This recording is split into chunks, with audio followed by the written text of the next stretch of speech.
I'm going to tell you something I don't usually say out loud. On my last birthday, I woke up in a house that's fully paid for. I checked an account balance most people would call a miracle. I made coffee with a machine I once dreamed of owning. And my phone stayed silent. No calls, no missed calls, no messages that said, "I remembered." I sat at the kitchen table longer than I needed to. Not because I was tired, but because something inside me didn't want the day to start. That's the part no one warns you about. We're taught, explicitly and quietly, that money solves loneliness, that success buys insulation, that once you make it, the noise of need goes away. But what if the opposite happens? What if success just gives the silence more room to echo? I'm not telling you this for sympathy. I'm telling you because if you're between 45 and 65, there's a good chance you recognize this feeling, even if your numbers look different than mine. You may not have 5 million, you might have more, you might have less, but you've probably had at least one birthday, one holiday, one quiet evening where you thought, "Is this it? Is this what I traded my time for?" I want to sit with you there for a while, not to wallow, not to complain. But to tell the truth, we were too busy to notice while we were building everything else. I remember the year I crossed my first million. I didn't celebrate. I didn't tell anyone. I went back to work. Because that's what winning looked like to me back then. Not stopping, not breathing, not letting the engine cool. I told myself I was doing it for my family, for stability, for freedom. But here's the uncomfortable confession. I didn't know how to stop being needed by my work. Work was the one place where the rules were clear. Effort in, results out. Do more, get more. People were messy. Relationships asked questions, money never did. They demanded presence. They required me to be unfinished, uncertain, human. So I postponed them.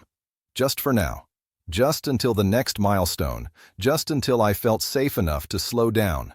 Years passed that way. I was always almost there. No one tells you that success doesn't arrive with fireworks. It arrives with habits. You get used to being busy, used to being important, used to being the one who handles things. And slowly, so slowly you don't notice, people stop calling unless they need something. At first, you're flattered. Then you're efficient. Then you're alone. Not dramatically alone, not movie scene alone, just quietly. The kind of alone where no one checks in because you've trained the world not to worry about you. Strong people don't get asked how they're doing, they get thanked. Providers don't get listened to, they get leaned on. And one day, you realize you've become very good at solving everyone's problems, except your own. That morning, I told myself it didn't matter. It's just a day. People are busy. I don't need validation. I went for a walk, answered emails, reviewed numbers. But around mid-afternoon, something cracked. I realized no one was going to interrupt my day unless I made it happen. And for the first time in a long time, I didn't know who I would call. Not because there was no one alive, but because I'd let the bridges thin out over years of later. Later is expensive. Later charges interest. We were told legacy was built in numbers, net worth, square footage, titles, security.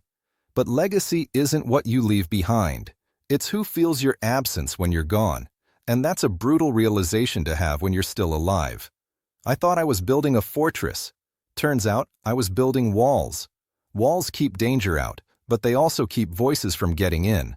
If you're listening to this and you feel tired in a way sleep doesn't fix, I know that tired. It's not physical. It's existential. It's the fatigue of carrying an identity that no longer fits, but still pays well. You don't hate your life. You just don't recognize yourself in it anymore. And that's scarier, because there's no villain to blame, no dramatic collapse, just a quiet drift away from the parts of you that used to laugh easier. Here's the truth I learned too late. Money doesn't replace connection. It amplifies whatever you already have. If you have warmth, it gives you comfort. If you have emptiness, it gives you quiet luxury to feel it in. I could travel anywhere that week, but there was no one I wanted to surprise by showing up. That realization sat heavier than any bill ever did. I keep thinking about all the dinners I skipped, all the calls I said I'd return, all the friendships I treated like renewable resources. Time felt abundant then. Now it feels sacred, not because there's so little left, but because I finally understand its weight. Time isn't money, time is life, and life doesn't compound. It disappears. That night, I didn't pour a drink. I sat in the dark living room and admitted something I'd avoided for decades. I had optimized for the wrong scoreboard. I won a game no one was still watching, and I didn't want to die with a balance sheet and an empty voicemail, so I made a different kind of list. Not goals, not resolutions, names, people I missed, people I owed presents to, people I had pushed away by being too busy to be human. Here's what no motivational speaker tells you. Reconnection is uncomfortable. Calling someone after years of silence feels vulnerable. Admitting you miss people feels like weakness when you've built a brand on strength. Some didn't answer. Some were polite but distant. A few surprised me.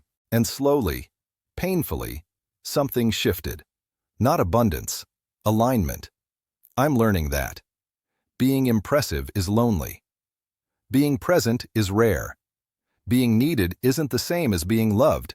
I'm learning that I don't want to be remembered for what I provided, but for how I showed up. I'm learning that it's not too late to choose differently, but it does cost pride, and pride is a currency we've been overinvested in for years. If you're watching this and nodding quietly, let me speak to you directly. You are not broken. You are not ungrateful. You are not weak for wanting more than success. You're human, and humans were never designed to win alone. It's okay to want fewer meetings and more conversations. It's okay to trade a little status for a lot more peace. It's okay to admit that the life you built needs editing. Editing isn't failure, it's authorship. These days, I define wealth differently. Wealth is having someone who would notice if you disappeared for a week. Wealth is laughter that isn't scheduled. Wealth is a birthday call from someone who doesn't need anything from you. Except you. I'm still financially secure, but now I'm emotionally invested too. And the return on that is slower, but deeper. If you woke up tomorrow and your phone didn't ring, would that surprise you? And if it wouldn't, what would you do about it while you still can? You don't need to burn your life down. You don't need to give everything away. You just need to stop postponing what matters. That birthday changed me, not because no one called, but because it finally got my attention. Silence is a message, and sometimes it arrives wrapped in success. If this resonated with you, don't just move on to the next video. Leave a comment, not about money, but about what you miss. Subscribe if you want more conversations like this, not about how to win faster, but about how to live truer. And if today happens to be your birthday, consider this my call.